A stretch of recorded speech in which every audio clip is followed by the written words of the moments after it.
The cathedral rose against a pewter sky, its ancient stones cold and indifferent as the November wind that rattled the stained glass windows,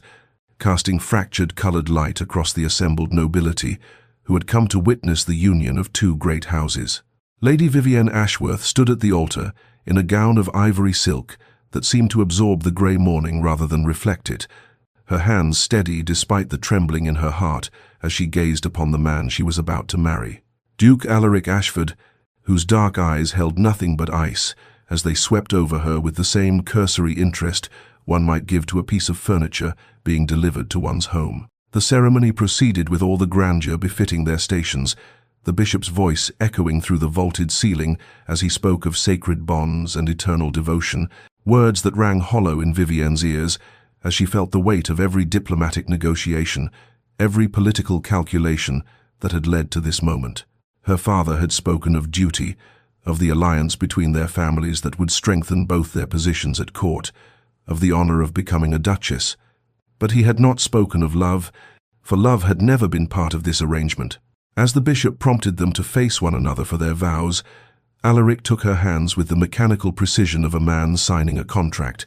his touch neither warm nor cruel but simply absent of feeling, and when the moment came for him to lift her veil, his fingers brushed the delicate lace with such careful detachment that she understood she was not a bride to him but merely an obligation being fulfilled. The congregation watched with approving smiles as he raised the veil, revealing her face fully for the first time since she had entered the cathedral,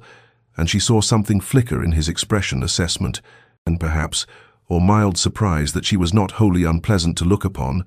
but it vanished as quickly as it had appeared. Then, as the bishop spoke the words that would bind them in matrimony, Alaric leaned forward as if to seal their union with the traditional kiss, and in that moment when his face was close enough that only she could hear, he whispered against her ear with devastating clarity, "You're beneath me." The words struck like a blade of ice sliding between her ribs, so quietly spoken that the watching crowd saw only a groom whispering sweet sentiments to his bride. But Vivienne felt the full weight of his contempt in those 4 syllables. He pulled back, his expression perfectly composed for their audience, and placed a brief, perfunctory kiss upon her lips that held all the warmth of winter frost. The cathedral erupted in polite applause. The bishop pronounced them man and wife, and Vivienne Ashford, for that was her name now, whether she willed it or not, felt something inside her crystallize into a diamond-hard resolve. She would endure this with dignity. She would hold her head high. She would not let this cold, cruel man see her break. But before our lover's fate is revealed, subscribe so you never miss a chapter of romance and scandal, and tell us in the comments, where are you watching from? Now, let's begin. Ashford Manor rose from the moorland like a monument to aristocratic isolation,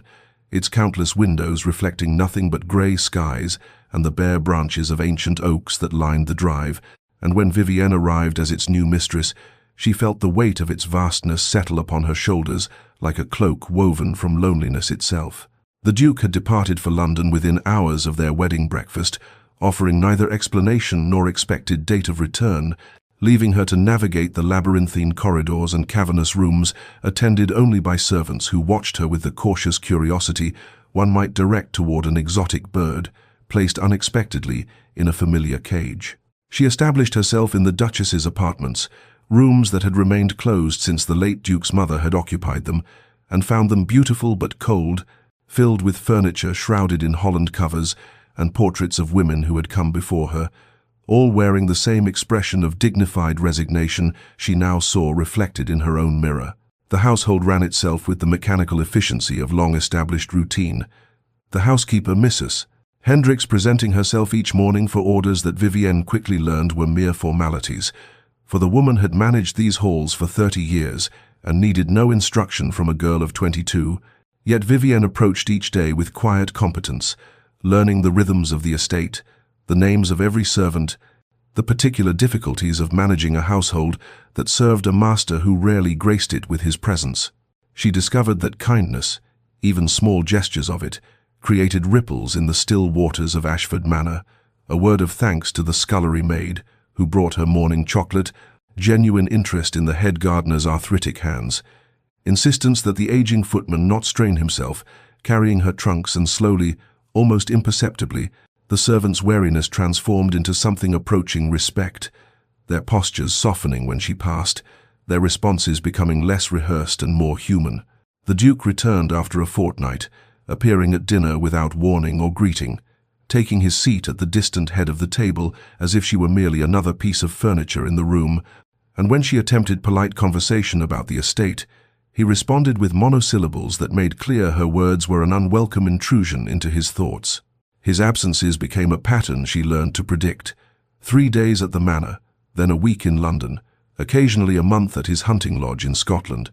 and during one of his London visits, she learned from a sympathetic lady's maid, whose sister worked in town, that the Duke maintained apartments there, and that those apartments were frequently visited by a woman of striking beauty and questionable reputation, a widow named Mrs. Delacroix, who had been his companion for years. The knowledge settled into Vivienne's chest like a stone dropped into dark water, sinking deeper with each day. Not because she loved him, how could she love a man who treated her with such indifference, but because it confirmed what she had already understood. She was not a wife but a political necessity, not a companion but a means to an heir he would eventually require. And until that time she would remain in this beautiful prison, maintaining his household, bearing his name, existing in the empty spaces between his more important pursuits. Weeks passed like water flowing beneath winter ice, and Vivienne found herself developing an unwanted habit of observation, noticing things about her husband that she wished remained invisible to her because ignorance would have been simpler than this growing catalogue of contradictions that troubled her quiet hours. She saw him once in the early morning, standing before the window of his study with a cup of coffee gone cold in his hand, his expression unguarded in a way it never was, when he knew himself observed, and there was such profound weariness etched into the lines around his eyes that she nearly spoke to him before remembering that he had made clear her words were unwelcome intrusions into his existence. Another time, during one of his brief returns from London, she encountered him in the corridor outside the drawing-room, and he opened his mouth as if to speak to her, his hand half raised in what might have been a gesture of greeting or reconciliation, but then something shuttered behind his eyes, and he merely nodded curtly before continuing past her, leaving her standing alone with the ghost of whatever words he had swallowed back down. The housekeeper mentioned, almost in passing during their morning review of household matters, that the Duke visited the old rose garden beyond the east terrace every time he returned to the manor, always alone, always at dusk, and when Vivienne asked about it, Mrs. Hendrick's expression softened with something like sympathy, as she explained that it had been the late Duchess's favourite place, that she had tended those roses herself until illness had claimed her 7 years ago, and that the Duke had been a different man before her death, gentler somehow, less armoured against the world. The servants whispered sometimes when they thought she could not hear, speaking of how the old Duke, Alaric's father, had been a hard man who valued duty above all else and showed affection to no one, and how the current Duke had grown into a mirror of that coldness after his mother's passing, as if he had decided that caring for anything was a weakness he could no longer afford. Vivienne found herself managing the estate matters that her husband neglected during his absences,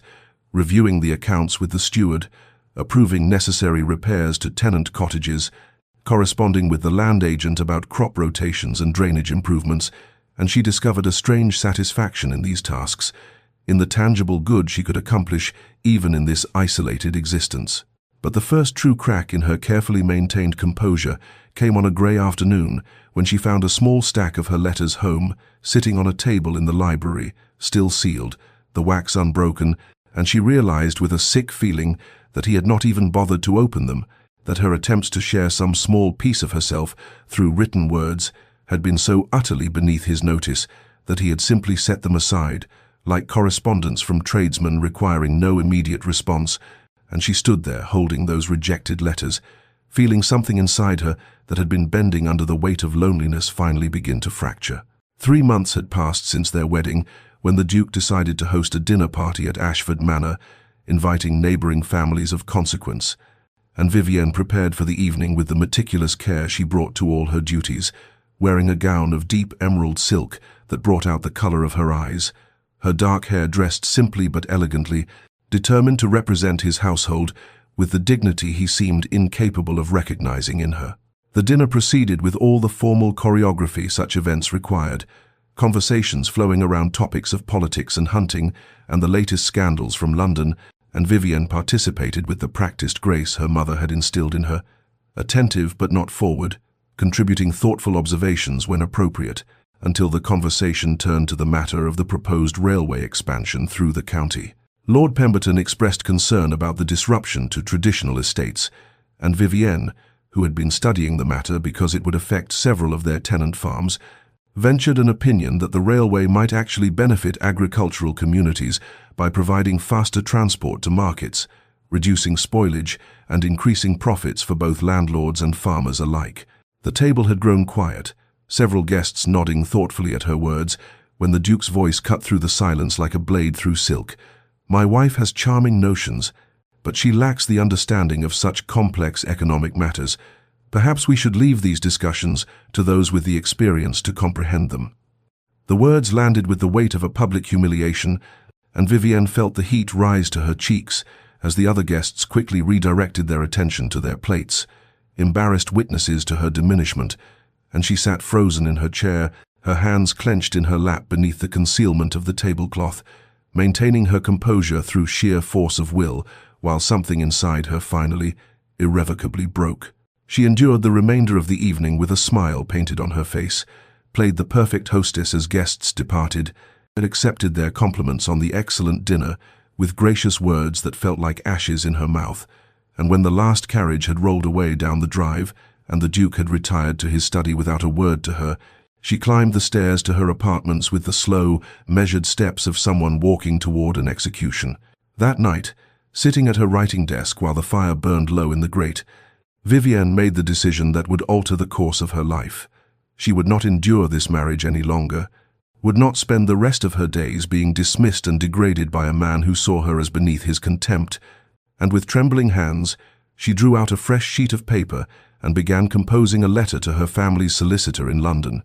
a man who had served her father for decades and whom she trusted to handle this matter with discretion. She wrote carefully, explaining her situation without excess emotion, detailing the grounds upon which an annulment might be sought,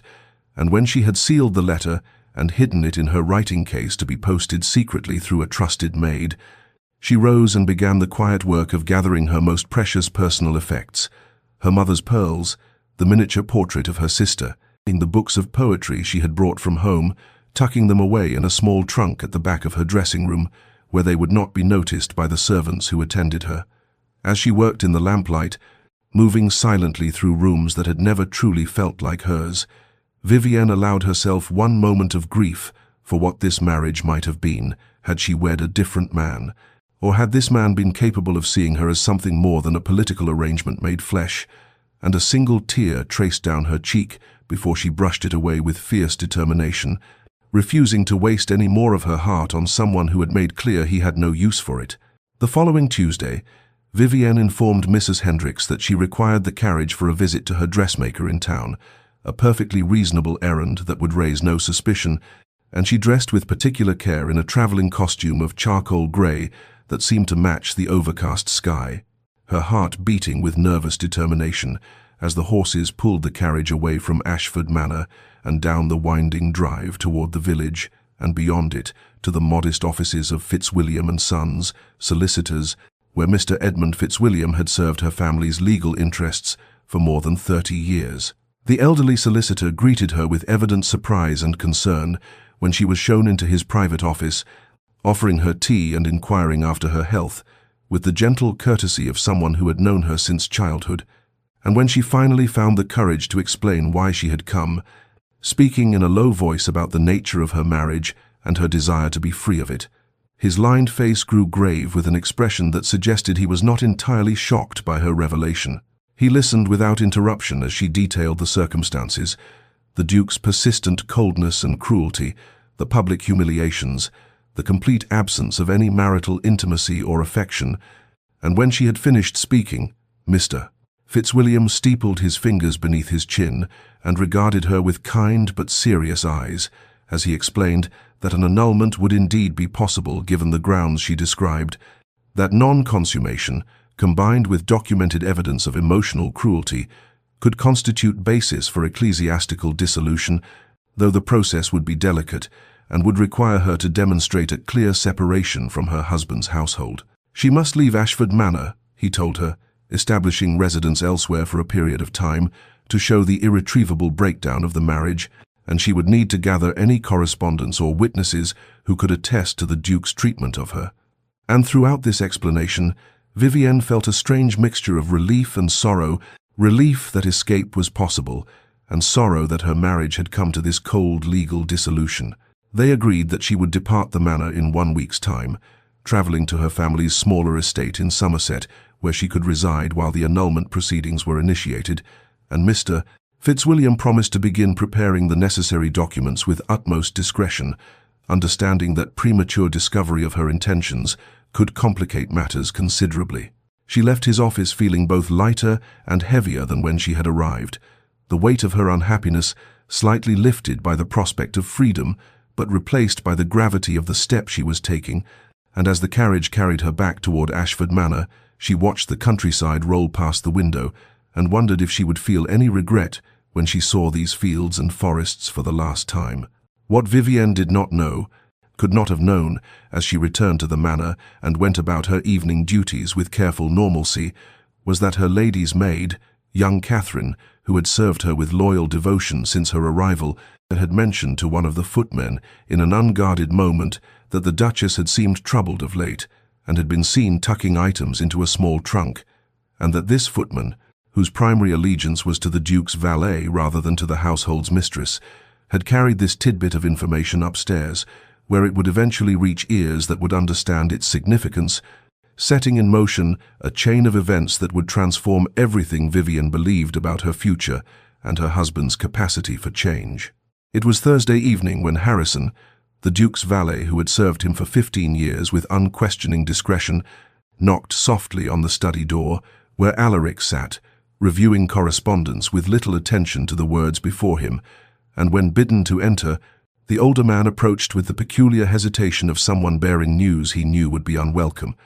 clearing his throat before speaking in measured tones about information that had reached him through the household staff regarding the Duchess's recent activities and intentions. The Duke's initial response was exactly what one might expect from a man of his arrogant disposition, a dismissive wave of the hand and a cold observation that his wife's comings and goings were of no particular concern to him, that she was free to visit dressmakers or whatever trivial pursuits occupied her time, and he turned back to his papers with the air of a man who considered the conversation concluded. But Harrison, who had known the Duke since boyhood and possessed certain liberties of long service, remained standing there in the lamplight until Alaric looked up with irritation and demanded to know what else the man wanted, and it was then that the valet mentioned the small trunk being packed in secret, the visit to a solicitor's office in town, the word annulment that had been overheard in whispered conversation, and something in the Duke's chest constricted with a sensation he could not immediately identify as he ordered Harrison to explain himself more clearly, his voice sharp with something that might have been anger but felt strangely like fear. When the full picture emerged that his wife intended to leave him, to dissolve their marriage and return to her family's estate, Alaric's first impulse was to laugh at the presumption of it, to scoff at the idea that she could simply walk away from a union that had been arranged by their families and sanctified by the church. But the laugh died in his throat as he sat there in his leather chair surrounded by the trappings of his wealth and position, and instead of amusement, he felt a creeping coldness that had nothing to do with the autumn draught seeping through the windows. He dismissed Harrison with a curt nod and sat alone in the study as the fire burned low, telling himself that he didn't care, that he would be better off without a wife who was proving troublesome, that he could easily find another match more suited to his status and expectations. Yet even as these thoughts formed in his mind, he found himself rising and walking through the manor with restless energy,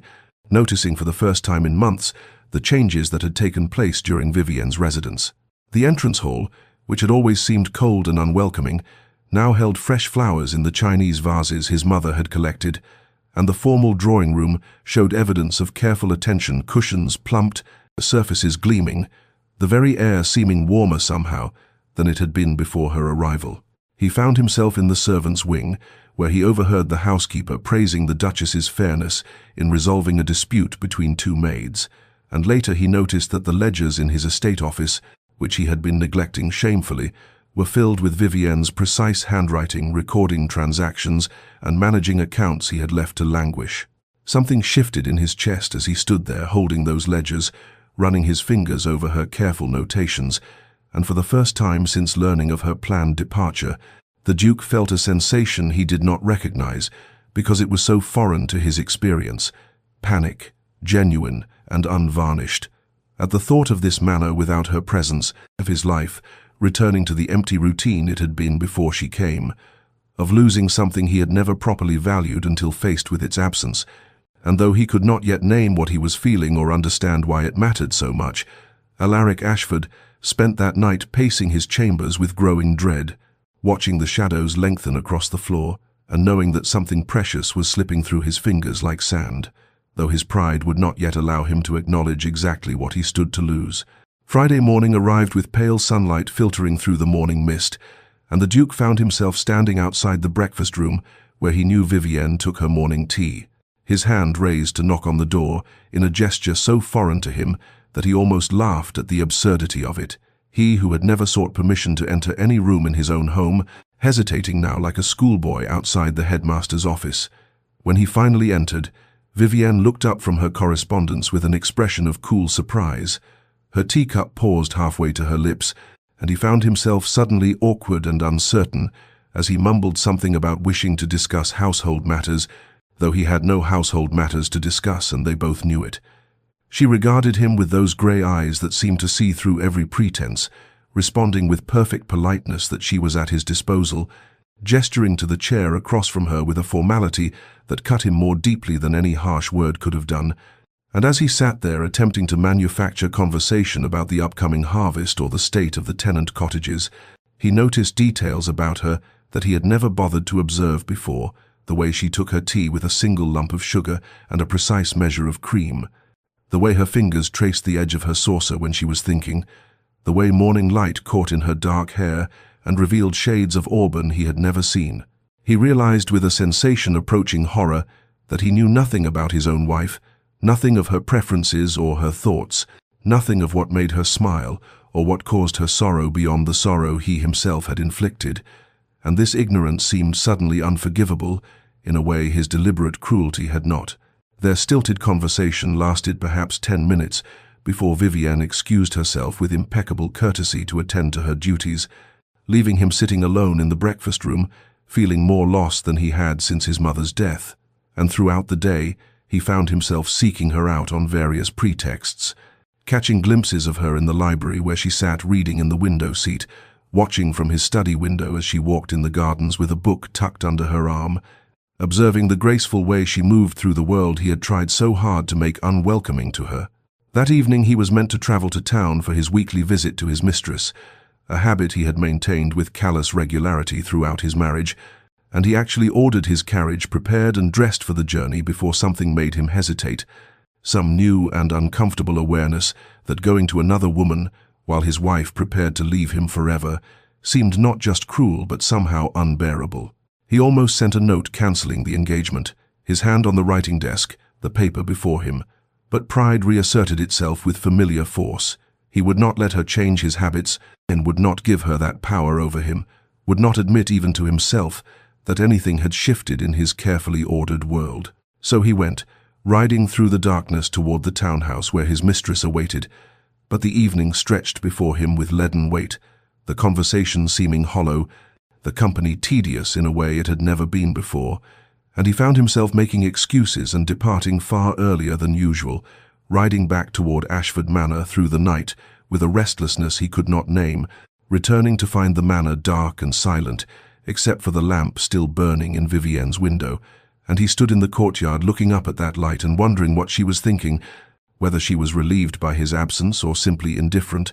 whether there was any way to bridge the chasm he had so carefully constructed between them, though he could not yet admit why it suddenly seemed to matter so desperately that he try. Sunday morning found the Duke wandering through the east wing of the manor, a section he rarely visited, drawn there by some restless impulse he could not explain, and it was in the small sitting room that overlooked the rose garden where he discovered a piece of embroidery abandoned on the window seat. the needle still threaded through fabric that depicted a pastoral scene of remarkable delicacy and skill, half finished and left behind as though the maker had simply lost heart in the completion of it. He picked up the frame with unexpected gentleness, studying the tiny stitches that formed meadow flowers and distant hills, recognizing it as Vivienne's work, though he had never seen her engaged in such occupation, and something about its abandoned state, the way the threads trailed loose, the pattern incomplete, struck him with unexpected force as a metaphor for their entire marriage, something begun with care that had been left to languish through his neglect. He carried it with him as he continued his aimless exploration, finding himself drawn to his study where the estate ledgers lay open on his desk, and when he examined them more closely, he saw months of Vivienne's meticulous work recorded there, her handwriting flowing across pages he had left blank with his indifference, documenting expenditures and income, tenant concerns and household needs, managing the very foundations of his estate, while he had been too proud and too foolish to notice. The discovery sent him to the housekeeper's quarters, where Mrs. Brennan regarded him with barely concealed surprise when he asked about the Duchess's activities, and the older woman's response, delivered with the particular frankness of long service, detailed how Vivienne had personally intervened when a tenant family faced eviction due to illness, how she had established a fund for servants' medical needs, how she spent hours each week visiting the workers' cottages to ensure their welfare, accomplishments that spoke to a character of such natural nobility that his own aristocratic pretensions seemed hollow and meaningless by comparison. He stood there in the housekeeper's sitting room, surrounded by the evidence of his wife's quiet competence and genuine compassion, confronting the reality that she had been a better steward of his family's legacy in 3 months than he had been in the 5 years since inheriting the title, and his arrogance that carefully constructed armor he had worn since his father's death began to crack like ice under spring sun,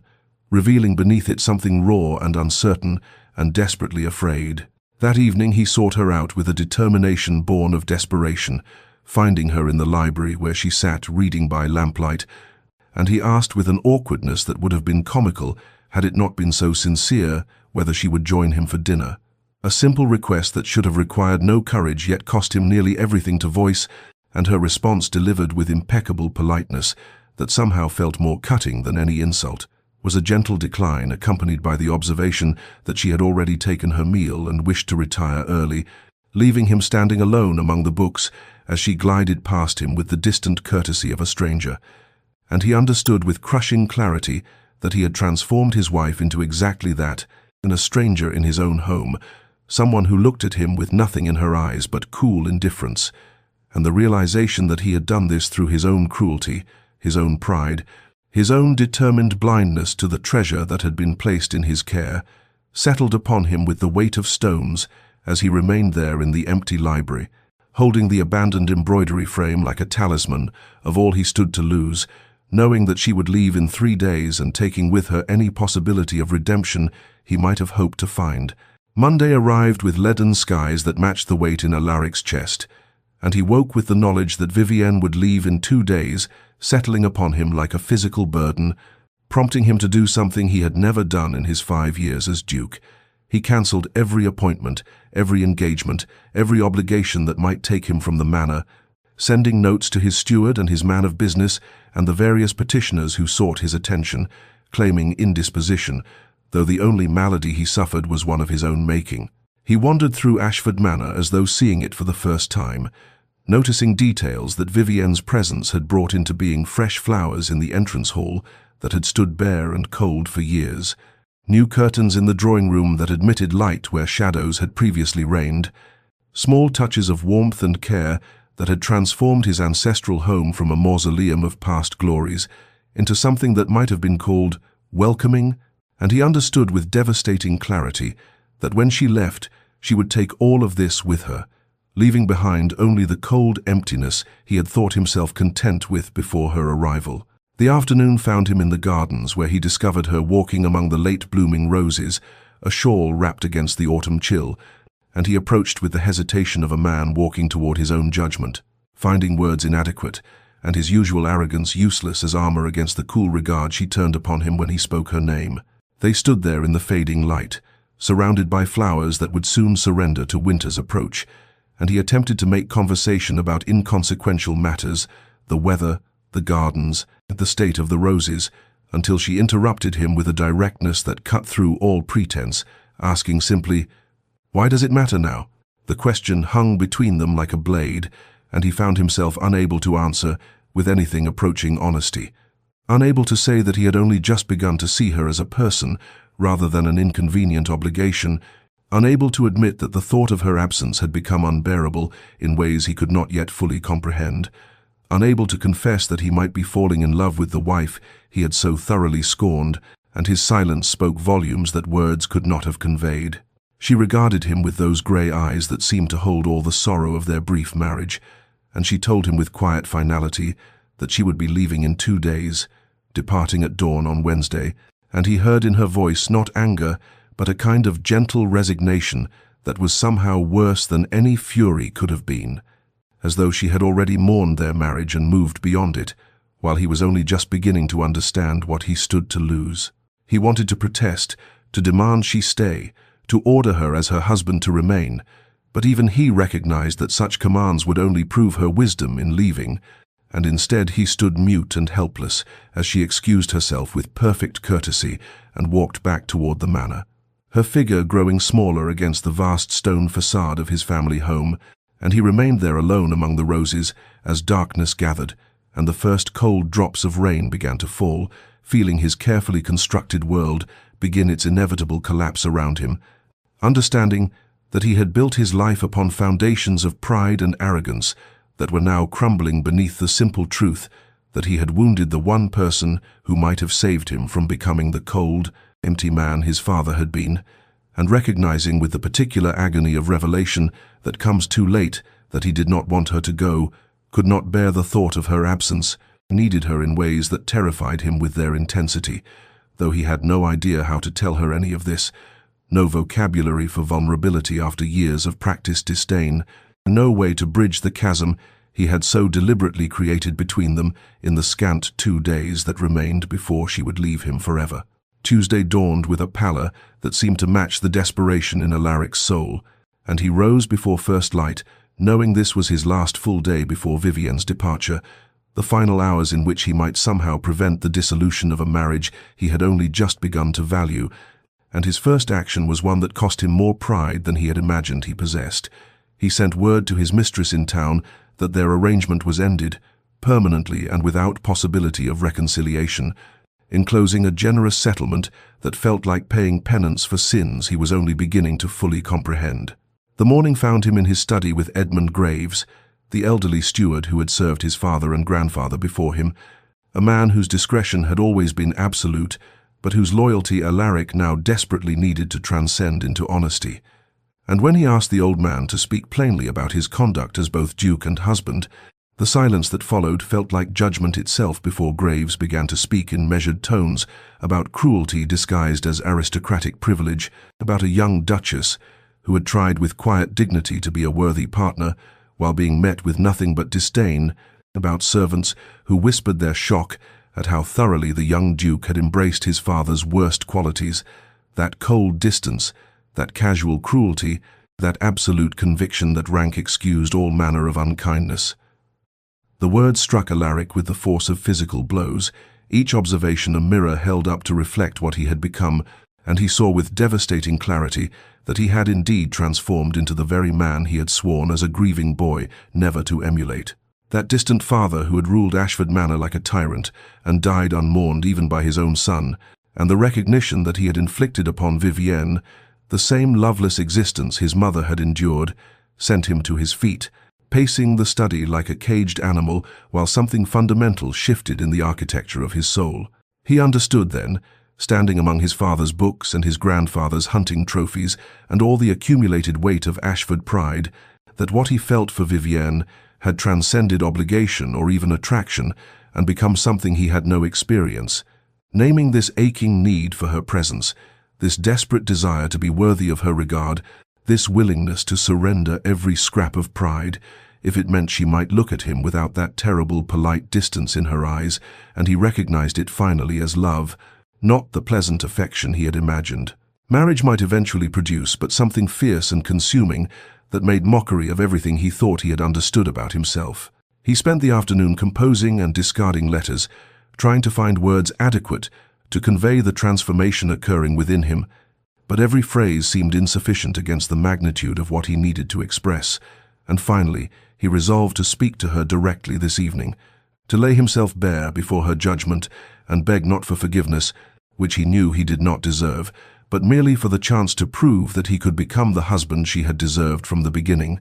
the partner worthy of her strength and grace and gentle nobility of spirit. Meanwhile, in her chambers, Vivienne moved through the day with the careful composure of someone performing a painful but necessary duty, folding gowns into trunks, wrapping small treasures in tissue, packing away the brief chapter of her life as Duchess of Ashford with methodical efficiency that masked the grief beneath.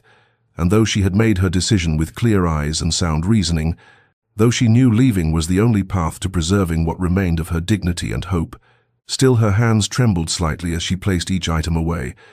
and her heart felt like something heavy and bruised within her chest as the room gradually emptied of her presence, leaving behind only the ghost of what might have been if her husband had possessed the capacity to see her as anything more than an inconvenient obligation imposed by their family's political ambitions.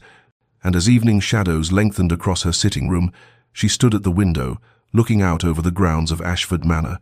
committing to memory this place that had never quite become home, irresolute in her departure, yet unable to deny the small stubborn ache of sorrow for the marriage that had existed only in her hopes and never in reality, steeling herself for the final confrontation she sensed was coming, knowing that tomorrow she would leave, and that whatever the Duke might say or do tonight would not be enough to overcome 3 months of calculated cruelty and indifference, though some weak part of her heart whispered wishes she refused to acknowledge even to herself. Wednesday morning broke with a grey dawn that seemed to mirror the finality settling over Ashford Manor, and Vivienne descended the main staircase at first light, to find her trunks already loaded onto the carriage that waited in the circular drive, its horses stamping restlessly in the cold morning air, while servants stood at respectful distances, their faces reflecting a sorrow she had not expected to see, and she moved through these final moments with the careful composure of someone who has rehearsed this departure 1,000 times in her mind, accepting the quiet farewells of the housekeeper and the cook and the young maid who had served her with such devotion, maintaining her dignity even as her heart felt like something breaking slowly within her chest. She had reached the bottom step when the Duke appeared, and the sight of him stopped her cold. Alaric stood in the entrance hall looking utterly undone, his hair dishevelled as though he had run his hands through it countless times, his cravat askew, his eyes holding a desperation she had never witnessed in the 3 months of their marriage. And when he spoke her name it came out like a prayer or a plea, raw and unguarded, in a way that might have moved her if she had not spent these same 3 months learning to protect her heart against hope. He crossed the marble floor toward her, and the words that fell from his lips shattered what remained of his aristocratic pride, as he said simply, without preamble or pretense, "Please don't go." And she felt something twist inside her, even as she forced herself to meet his gaze with the cool distance she had perfected, responding in a voice that betrayed none of the turmoil beneath, "You have given me no reason to stay, Your Grace." The formality of the address seemed to strike him like a physical blow, and he stepped closer, his hands half raised as though he wanted to reach for her but did not dare, and he began to speak then of his cruelty, his blindness, his unforgivable treatment of her,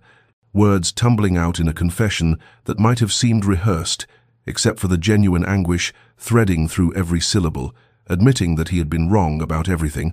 that he had failed her in ways he was only beginning to comprehend,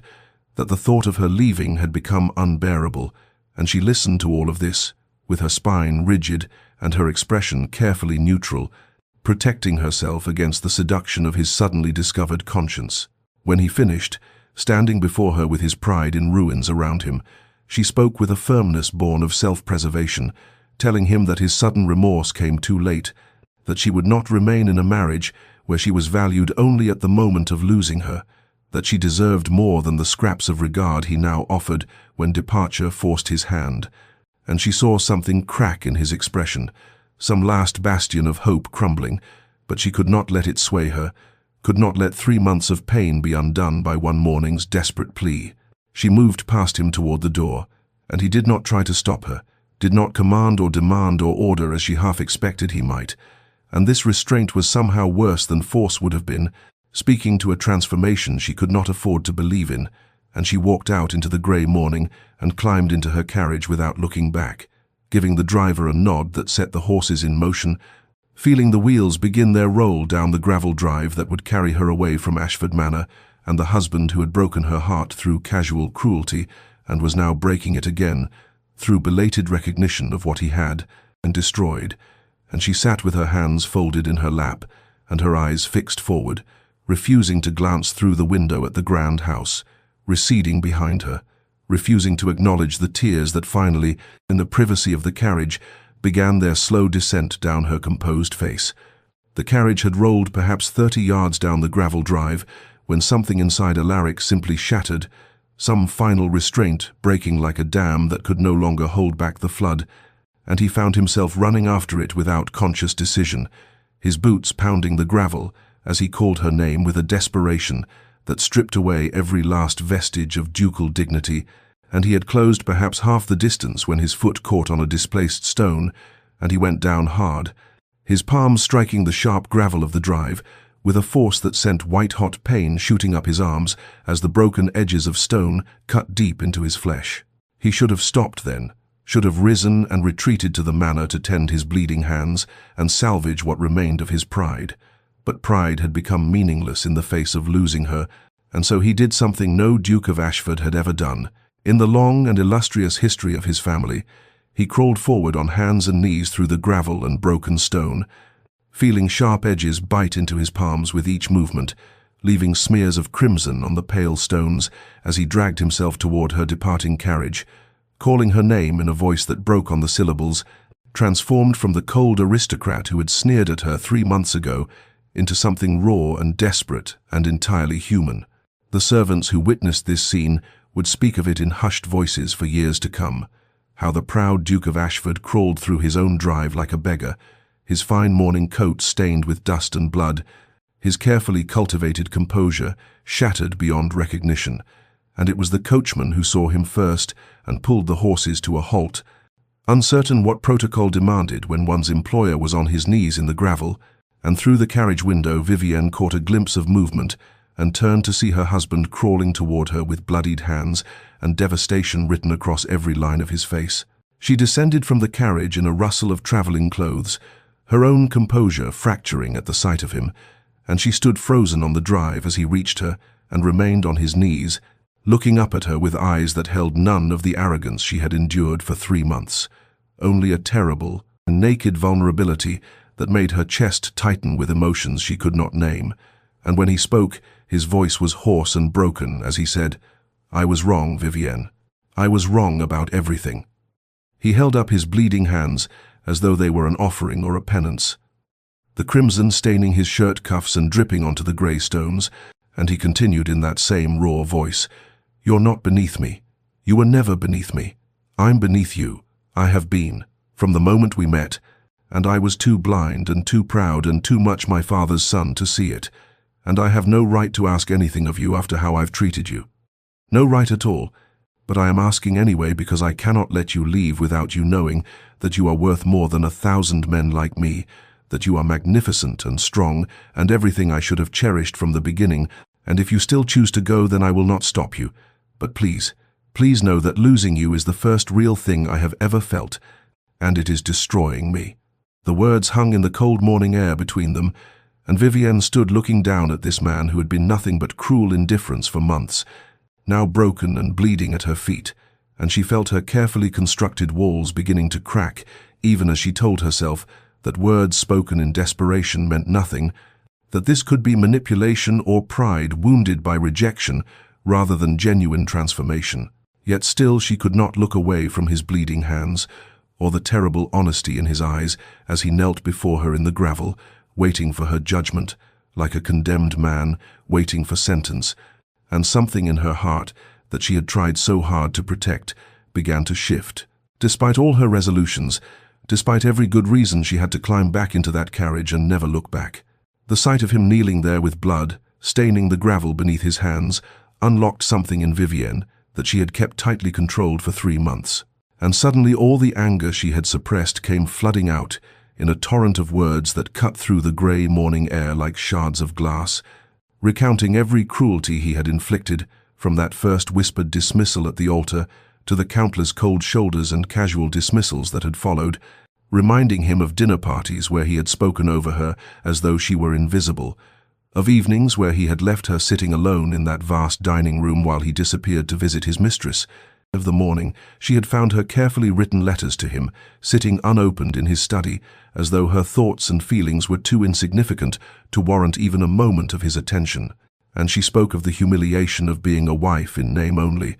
a decoration in his grand house, valued less than the paintings on his walls.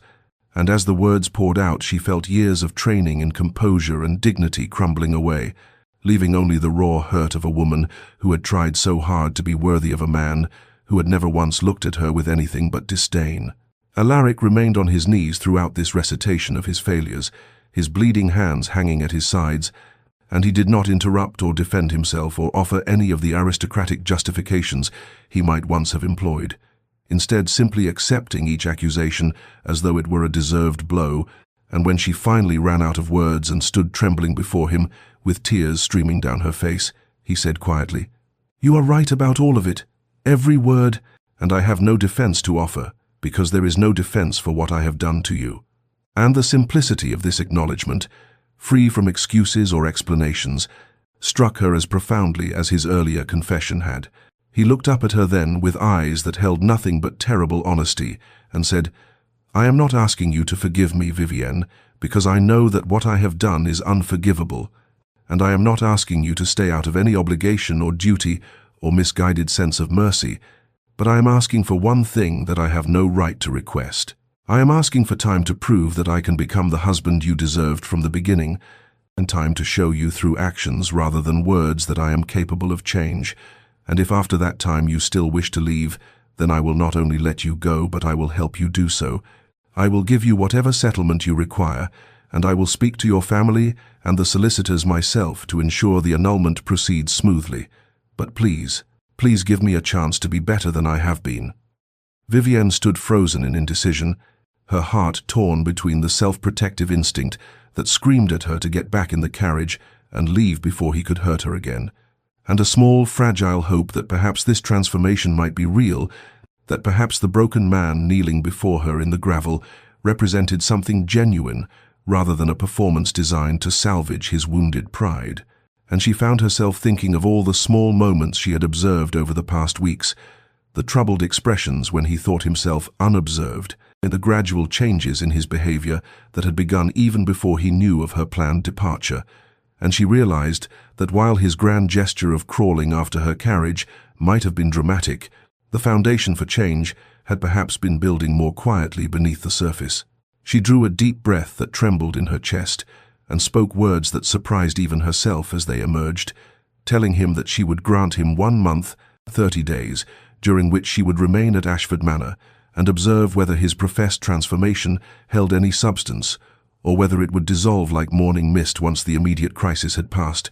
And she made it clear that this was not forgiveness or reconciliation, but rather a period of evaluation during which she would watch for genuine change rather than pretty words. And if at the end of that month she found his efforts lacking or insincere, she would leave without further discussion or debate, and he must accept that decision without argument or resistance. And as she laid out these conditions, she saw relief and gratitude, and something that might have been wonder flood across his bloodied, dust-stained face as he nodded agreement to terms that gave him far less than he might have hoped for, but infinitely more than he deserved. The first week of Vivienne's granted month unfolded with an awkwardness that permeated every corner of Ashford Manor, as Alaric attempted to navigate the unfamiliar territory of genuine courtesy toward the wife he had so thoroughly dismissed, and his efforts, while clearly sincere, bore the clumsy hallmarks of a man who had never before needed to consider another person's comfort or preferences, manifesting in small gestures that would have been unremarkable in any normal marriage, but which stood out starkly against the backdrop of their previous cold distance. He began appearing at breakfast, a meal he had previously taken alone in his study or skipped entirely, and would ask her with stilted formality how she had slept, and what her plans were for the day. Questions that seemed to cost him visible effort, as though he were learning a foreign language. And Vivienne answered these inquiries with careful politeness that revealed nothing of her inner thoughts, maintaining the protective distance she had promised herself, even as she observed his attempts with the sharp attention of someone who had learned that survival depended on reading the subtlest shifts in another's demeanor. She noticed that he dismissed Thompson, the head footman who had always treated her with barely concealed contempt, and when she inquired about this change through the housekeeper, Mrs. Bramwell, she learned that the Duke had personally dismissed 3 members of staff whose treatment of her had been less than respectful, a revelation that surprised her because she had not realized he had noticed such things at all, much less cared enough to take action, and this was followed by other changes that rippled through the household. Improved conditions in the servants' quarters that she had advocated for months ago without response, a sudden increase in wages for the lower staff, modifications to work schedules that allowed the maids and footmen more reasonable hours, all implemented quietly, as though Alaric hoped she might notice without his needing to draw attention to his efforts. On the 4th day of that first week, she found a package wrapped in brown paper on the small writing desk in her sitting room, and when she opened it with trembling fingers, she discovered 3 volumes of poetry that she had mentioned once, just once, in passing conversation with Mrs. Bramwell weeks ago as favorites from her childhood, books she had left behind when she married and had not thought of since. Yet somehow he had remembered or discovered this detail and had them sent from London, and she stood holding those volumes with their worn leather covers and familiar gilt lettering, feeling something crack in the careful armor she had constructed around her heart, though she told herself sternly that kind gestures meant nothing without sustained change, that any man could perform acts of contrition when faced with losing something he had decided he wanted to keep. Vivienne continued her routine of managing the household and tending to correspondence, but now she did so with the constant awareness of being observed, of Alaric's presence, hovering at the edges of her activities, as though he were studying her, the way a scholar might study a text in an unfamiliar language, and she found this attention unsettling after months of being invisible, caught between suspicion that this was all performance and a dangerous flicker of hope that perhaps, just perhaps, something genuine had shifted in the man who had once sneered that she was beneath him. And as the first week drew to a close, she realized with something like surprise that she had not yet packed her belongings again, that some part of her had decided to truly observe rather than simply wait for him to fail, and this realization brought both relief and terror in equal measure. The second week of Vivienne's trial month brought a transformation in their interactions that she had not anticipated, beginning on the 8th morning when Alaric appeared at the breakfast room with an expression of such careful determination that she immediately braced herself for some new plea or grand gesture, only to have him ask instead, with the hesitant formality of a student approaching a stern tutor, whether she might be willing to teach him the proper management of the estate accounts that she had been handling with such competence during his neglect, and though her first instinct was to refuse this request as yet another manipulation, something in the genuine uncertainty of his manner made her agree, and so they found themselves that afternoon in his study, a room she had entered only once before, seated across from each other at the broad mahogany desk, with ledgers and correspondence spread between them, like a bridge across months of cold distance. She began explaining the household accounts with professional detachment, pointing out the inefficiencies she had corrected and the improvements she had implemented. And at first, Alaric simply listened with the quiet attention of a man determined not to miss a single word, but gradually, as the afternoon wore on, their conversation deepened beyond the dry recitation of numbers and began to touch on matters of philosophy and approach, discussions about how the estate might better serve not just the family, but the tenants and workers who depended upon it, and she found herself surprised by the intelligence of his questions and the genuine interest he showed in concepts of stewardship and responsibility that went beyond mere profit. On the 3rd day of working together in this manner, as autumn light slanted through the study windows and illuminated the dust motes dancing in the air between them, Alaric set down his pen and said with unexpected quietness, "My father ran this estate as though the people on it were merely tools to be used and discarded, and I realize now that I have done the same, not just to the tenants and servants, but to you most of all. And this acknowledgement, opened a door to conversation that went far deeper than estate management, leading him to speak of his mother's death when he was barely 16, and of how his father had forbidden any display of grief and had instead pushed him immediately into society with instructions to harden himself against emotion, to view sentiment as weakness and distance as strength. And as Vivienne listened to this history, she began to see the architecture of cruelty that had shaped the man who had sneered at her on their wedding day, understanding for the first time that his coldness had been carefully constructed as armor against a world that had taught him love was dangerous and vulnerability was failure. She found herself sharing in turn, speaking of her own childhood and the loneliness of being raised as a piece in political negotiations rather than as a person, and of the training in silence and compliance that had prepared her to be a decorative wife to some man of higher rank. And there was something profoundly intimate about these exchanges that went beyond any physical closeness, a meeting of understanding between two people who had both been damaged by the aristocratic machinery that had brought them together. And she noticed how the walls of Alaric's study seemed to contract around them until the vast room felt almost cozy, noticed how their voices had softened to the tones people use when sharing secrets in the darkness. On the 5th day of that second week, as they reviewed a particularly complex set of tenant agreements, their hands brushed accidentally over a shared document, and Vivienne felt a jolt of awareness that was entirely different from the fear and anger that had characterized her previous responses to him, something that might have been the beginning of attraction, or perhaps simply the recognition of a kindred wounded soul. But whatever it was, it frightened her with its intensity, and she pulled her hand back sharply as though she had touched something hot, seeing in his eyes that he had felt it too, that same dangerous spark of connection. And for a moment, they simply looked at each other across the desk with all their careful formalities stripped away. And then she stood abruptly and excused herself with some invented need to speak with the housekeeper, fleeing the study and the unsettling realization that somewhere in these quiet afternoons of shared work and conversation,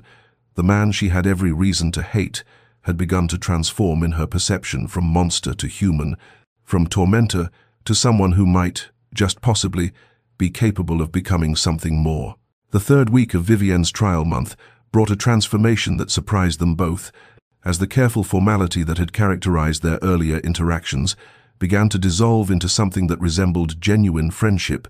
a shift that manifested first in small moments of unexpected laughter during their continued work sessions. In the study, Alaric made a wry observation about a particularly pompous letter from a neighboring estate, and Vivienne found herself laughing genuinely for the first time in his presence, a sound that seemed to startle him before his own face broke into a smile of such unguarded pleasure that she felt her careful defenses waver. He began seeking her opinion not just in private but publicly during the twice-weekly meetings with the estate steward and land agent that she had never before been invited to attend, asking her thoughts on tenant improvements and crop rotations with a deference that clearly surprised the assembled men. And when old Mr. Hartley, the steward, hesitated to accept her suggestion about drainage improvements, Alaric cut him off sharply with the observation that the Duchess had proven herself far more competent in estate management than he himself had been for years, and his tone brooked no argument. And later that day, Vivienne overheard him, instructing his secretary to ensure that all future estate correspondence be directed to her as well, cementing her authority in a way that would have seemed impossible mere weeks ago. On the 16th day of her remaining time at Ashford Manor, she noticed unusual activity in the East Gardens, workmen clearing overgrown paths and pruning wild hedges, and when she inquired about this through Mrs. Bramwell, she learned that the Duke had ordered the restoration of his late mother's private garden, a space that had been left to ruin since the Dowager Duchess's death nearly a decade ago. And that evening, as Vivienne walked the portrait gallery as was her custom before dinner, Alaric found her there and asked with a hesitancy that seemed almost boyish whether she might like to see the progress on the garden, and she agreed with an equal measure of cautious curiosity.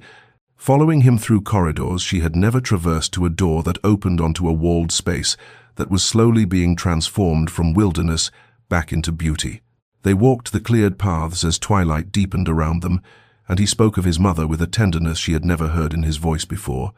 sharing memories of learning to read among these rose bushes, of her gentle corrections to his childhood arrogance, of the way she had tried to soften his father's harsh edicts, and Vivienne saw tears shine in his eyes as he touched the stone bench where the Dowager Duchess had loved to sit, and without thinking, she reached out and placed her hand on his arm in comfort, and for a long moment they stood like that in the gathering dusk, while evening birds sang overhead and the scent of autumn roses hung heavy in the air. When they finally returned to the house, walking side by side through corridors now lit by lamplight,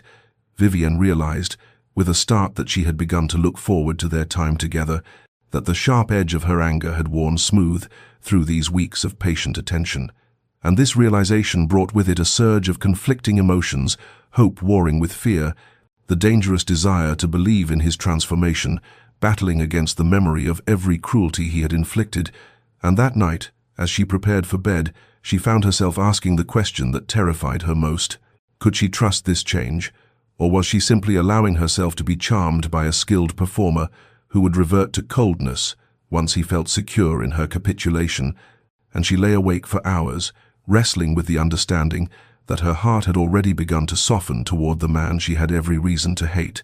wondering whether this was wisdom or foolishness, whether she was witnessing genuine transformation or simply seeing what she desperately wanted to see. The fourth week of Vivienne's trial month arrived with the crisp certainty of late autumn, and she had begun to allow herself the dangerous luxury of hope, believing perhaps that the transformation she had witnessed in Alaric might be genuine and lasting, when on the 23rd day a carriage arrived at Ashford Manor, bearing a woman whose arrival shattered the fragile peace they had been constructing with such painstaking care. Lady Celeste Ravenshaw descended onto the gravel drive in a rustle of expensive silk and barely concealed fury, her beauty sharp and cold as winter frost, and Vivienne knew with sickening certainty, even before Mrs. Bramwell's whispered explanation, that this was the mistress, come to reclaim what she clearly considered her rightful place in the Duke's life, and the entire household seemed to hold its breath as the woman demanded an immediate audience with Alaric, with the entitled tone of someone accustomed to having her demands met. Vivienne retreated to the morning room with what dignity she could muster, her hands trembling as she took up needlework she had no hope of completing, listening to the raised voices that carried from Alaric's study despite the thick oak doors, and though she could not make out words, she heard the sharp accusatory pitch of Lady Ravenshaw's voice and braced herself for the inevitable moment when Alaric would choose the easier path, would perhaps ask Vivienne quietly to withdraw back to her family's estate to avoid the scandal that this confrontation threatened to unleash. But instead what came was silence, followed by the sound of the study door opening, and then Alaric's voice carrying with cold clarity through the entrance hall as he said loudly enough for every servant to hear, "Lady Ravenshaw, you will leave my home immediately and you will not return, as I have already made abundantly clear in my letters these past weeks. My association with you is ended permanently, and my marriage to the Duchess is sacred and inviolable, and I will not tolerate any attempt to besmirch her honor or disturb her peace." Vivienne set down her needlework with shaking hands and moved to the doorway in time to see Lady Ravenshaw's face transform from shock to venomous rage, to hear her spit accusations about Alaric's previous declarations of affection and promises of continued arrangement, and to watch as he stood unmoved and replied with devastating finality, "Whatever I said before was spoken by a man who did not understand the difference between shallow pleasure and genuine worth, and I was wrong in every regard, and you will leave now or I will have you escorted from the premises." The woman departed in a storm of threats about social ruin and public scandal, and Alaric stood in the entrance hall watching her carriage disappear down the drive before turning to find Vivienne observing from the morning room doorway. And something in his expression, a mixture of determination and vulnerability, made her heart clench, even as old wounds began to throb with renewed pain, because she found herself wondering in the silence that followed whether his defense of her had been motivated by genuine feeling or simply by aristocratic pride, by the determination not to be seen as a man who could be manipulated by a discarded mistress. And that night when he sought her out in the library where she had gone to escape her own thoughts, she confronted him with a directness born of desperation, asking him with her voice barely steady, "Was that performance today about protecting me or about protecting your reputation? Because I need to know, Alaric. I need to understand whether your transformation is real or whether you are simply a better actor than I gave you credit for, whether you defend me because you truly see my worth, or because you cannot bear the humiliation of having your cast-off lover create a scandal. She saw him flinch as though she had struck him. He saw the color drain from his face as he absorbed the implications of her question. And in the lamplight of the library, with rain beginning to patter against the windows like tears, they faced each other across a chasm of distrust that suddenly seemed as wide as it had been on the day she had ordered her carriage prepared for departure. And she realized with aching clarity that despite all the progress of these weeks, despite the friendship and understanding they had built, the foundation of their relationship was still cracked by the cruelty of their beginning, and she did not know if any amount of patient reconstruction could truly repair what had been so thoroughly broken. For a long moment after Vivian's devastating question hung in the rain-shadowed library, Alaric stood motionless, and she watched as something in his carefully constructed composure finally shattered completely, his shoulders sagging as though under an unbearable weight. And when he finally spoke, his voice was raw with an emotion she had never heard from him before, stripped of all aristocratic polish and pretense. "You ask if I defend you out of pride or genuine feeling," he said quietly, moving closer but stopping well short of touching her, respecting the space she needed even in this moment of crisis. "And the truth, Vivienne, the truth that I have been too cowardly to speak plainly until now, is that I have fallen utterly and irreversibly in love with you, and I do not know precisely when it happened. Perhaps it was watching you manage my household with more grace and competence than I had ever shown. Perhaps it was seeing the kindness you extended to servants I had never truly noticed. Perhaps it was the moment I realized you were leaving and felt as though the ground had opened beneath my feet. But somewhere in these months I stopped seeing you as the unwanted wife forced upon me by arrangement, and began seeing you as the most remarkable woman I have ever known, someone whose strength and dignity and quiet courage make me ashamed of every cruel word I ever spoke, of every dismissive gesture I ever made." She felt tears beginning to blur her vision but refused to let them fall, holding herself rigid as he continued, his words tumbling out now with desperate honesty.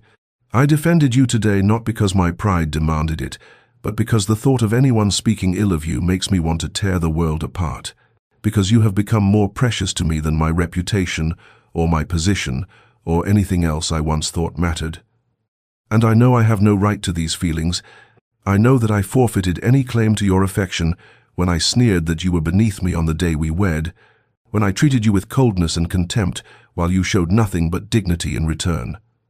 He ran his hand through his hair in a gesture of profound distress, and she could see that his hands were trembling. "I do not deserve your forgiveness, Vivienne. I do not deserve even the chance you have given me these past weeks, because I was cruel when you deserved kindness, indifferent when you deserved attention, and blind to your worth when I should have been grateful for the extraordinary gift of your presence in my life. And if you wish to leave even now, if you have decided that my transformation came too late or is insufficient to overcome the damage I inflicted, then I will let you go. I will sign whatever papers your solicitor requires, and I will not contest the annulment, because loving you means wanting your happiness even if it means my own devastation." The confession seemed to drain something essential from him, and he sank into the nearest chair, as though his legs would no longer support him, looking up at her with eyes that held such naked vulnerability that her own carefully maintained defenses began to crack, despite her determination to protect her heart. "But I need you to know," he said softly,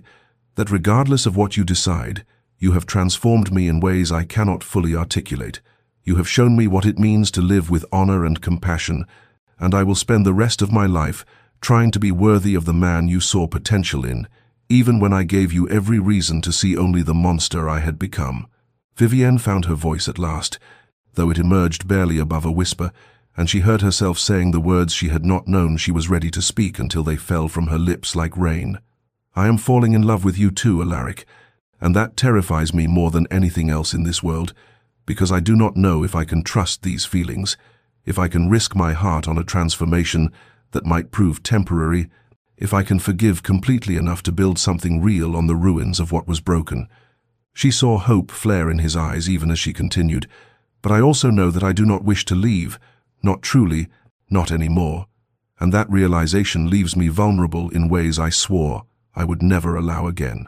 He rose slowly, approaching her with the careful reverence one might show a wild creature that might flee at any sudden movement,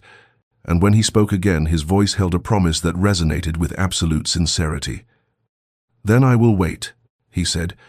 "I will prove myself for as long as it takes. Whether that is weeks or months or years,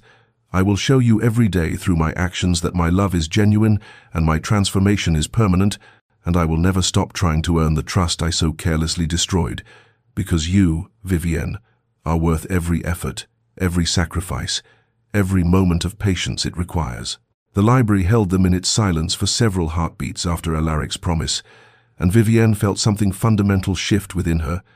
like ice breaking on a river after a long winter, and she realized with sudden clarity that fear had been her constant companion for so long that she had almost forgotten what it felt like to choose hope instead, and to risk her heart on the possibility that transformation could be genuine and love could grow even in soil poisoned by cruelty. And so she took a breath that felt like stepping off a cliff and said quietly, "Then I choose to try, Alaric. I choose to open my heart and see where this path leads us, because I am tired of protecting myself from what might hurt me and missing what might heal me instead." She saw his expression transform with such profound relief and gratitude that it made her own eyes sting with tears, and when he reached for her hand this time she did not pull away, but let her fingers intertwine with his, feeling the calluses he had earned from working alongside the groundskeeper to restore his mother's garden, physical evidence of his commitment to change. They stood there in the lamplight with rain still whispering against the windows, and slowly, carefully, with the tentative reverence of two people who had nearly lost each other before they ever truly found one another, Alaric drew her closer, one hand rising to cup her face with such gentleness that she felt her last defenses crumble, and when his lips finally met hers, it was nothing like she had imagined. In her most secret thoughts, it was not passionate or demanding, but tender and uncertain, a question rather than a claim, a promise sealed with vulnerability rather than possession. She kissed him back with her whole heart, tasting salt from tears she had not realized were falling, feeling months of loneliness and pain beginning to transform into something precious and new, and when they finally drew apart, they simply held each other while the storm outside intensified.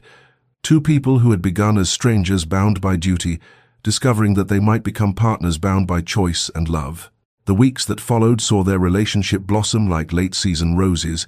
unexpected and all the more beautiful for having survived early frost, and they learned each other slowly, carefully, building trust through accumulated kindnesses and shared vulnerabilities, through long conversations in the library and quiet mornings working side by side in the estate office, and through laughter that came more easily with each passing day, and touches that grew gradually less tentative as fear yielded to familiarity. Alaric proved his transformation not through grand gestures, but through consistency, through asking for her opinion and genuinely listening to her answers, through introducing her to business associates as his partner rather than merely his wife,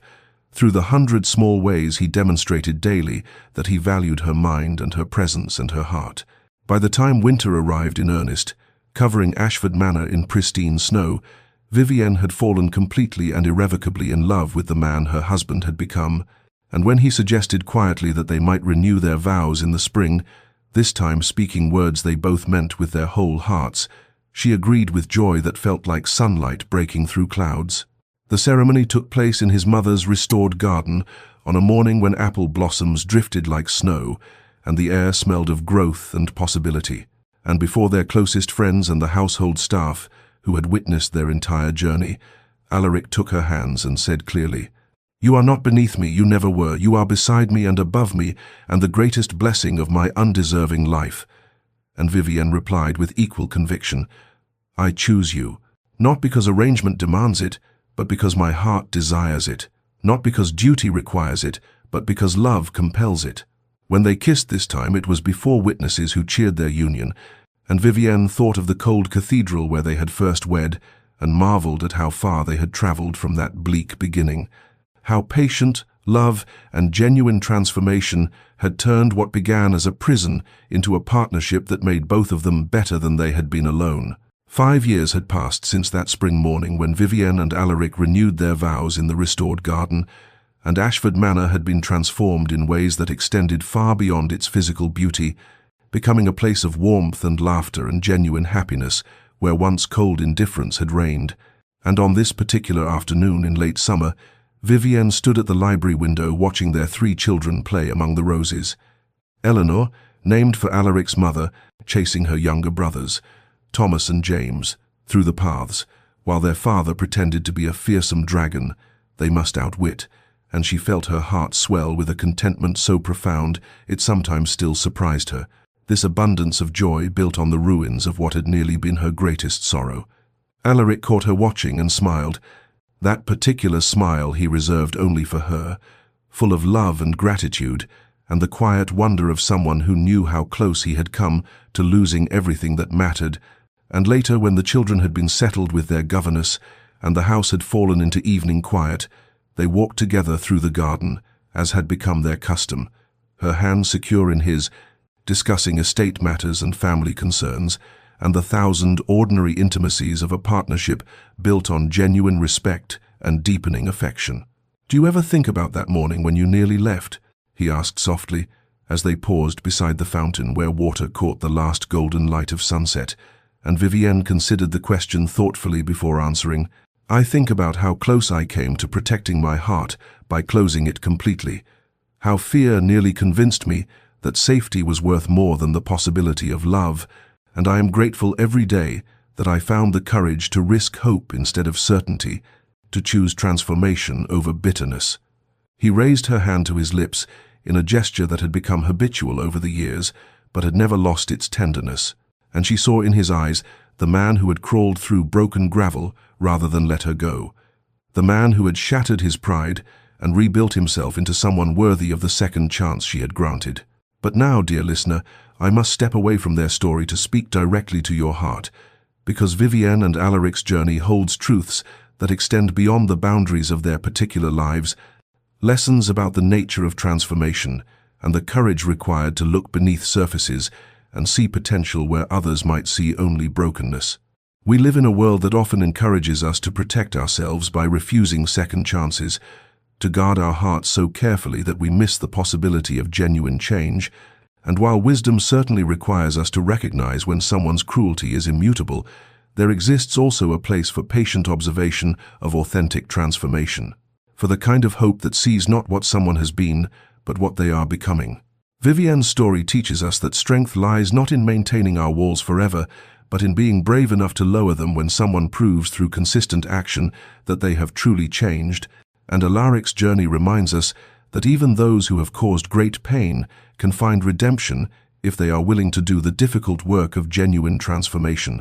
to shatter their pride and rebuild themselves with humility and intentional change. Perhaps you too have known the ache of being dismissed or diminished, or perhaps you have been the one who must reckon with cruelty you have inflicted. And whatever your circumstance, I hope you will remember that healing is possible, that love can grow even in unlikely soil, and that second chances, when earned through genuine effort and granted with careful wisdom, can lead to joy more profound than first chances ever promised. May you find the courage to risk hope when it is warranted, the wisdom to recognize authentic change when you see it, and the grace to build something beautiful on the foundation of what was once broken. And may your days be filled with the kind of love that transforms rather than diminishes, that lifts rather than crushes, that sees you as you truly are and cherishes every part of who you have become. Thank you for joining us on this journey through Vivienne and Alaric's transformation, and if this story touched your heart, we invite you to explore more tales of redemption and unexpected love on our channel. And until we meet again in another story, may you rest well in the knowledge that change is always possible, and love, true love, is always worth the risk. Sleep peacefully, dear listener, and dream of gardens where broken things bloom again.